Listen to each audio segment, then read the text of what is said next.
કાલ ભૈરવ એ રક્ષક દેવ છે. એકાદશ રુદ્રમાં કાલ ભૈરવનું એક આગવું મહત્વ. કારતક વદ આઠમ એટલે કાલાષ્ટમી, જેને આપણે કાલ ભૈરવ જયંતિ તરીકે ઉજવીએ છીએ. ત્યારે ખાસ કરીને કાલ ભૈરવની ઉપાસના જીવનના રક્ષણ માટે, પરિવારના રક્ષણ માટે અને અનિષ્ટતા ઉપદ્રવના નિવારણ માટે કરવામાં આવે છે. કાલ ભૈરવની ઉપાસના માટે ભક્તો ખાસ કરીને કાળા વસ્ત્રો પહેરી કાલ ભૈરવની ઉપાસના કરતા હોય છે.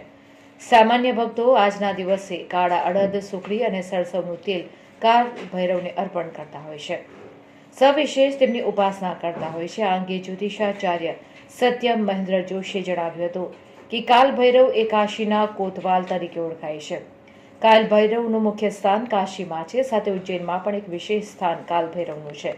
વિશેષ કરી સ્મશાનની આસપાસ પણ તેમનો વાસ હોય છે.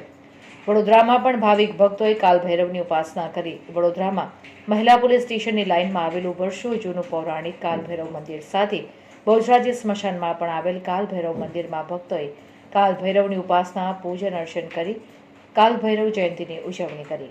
300 વર્ષ જૂનું છે. આ મંદિરની અંદર લોકોની આસ્થાઓનું કેન્દ્ર છે.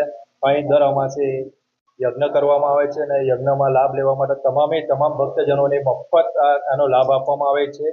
અહીં અમુક માણસો જે કંઈ માનતા માને છે, જે ભક્તોની જે કોઈ માનતા હોય છે, જે 5 અમાસ ભરે છે, એની બધી મનોકામનાઓ પૂર્ણ થાય છે.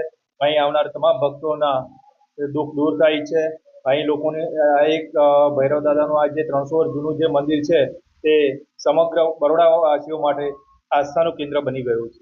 આ મંદિર સરસિયા તળાવની આગળ ફતેપુરા જોડે આ મંદિર આવેલું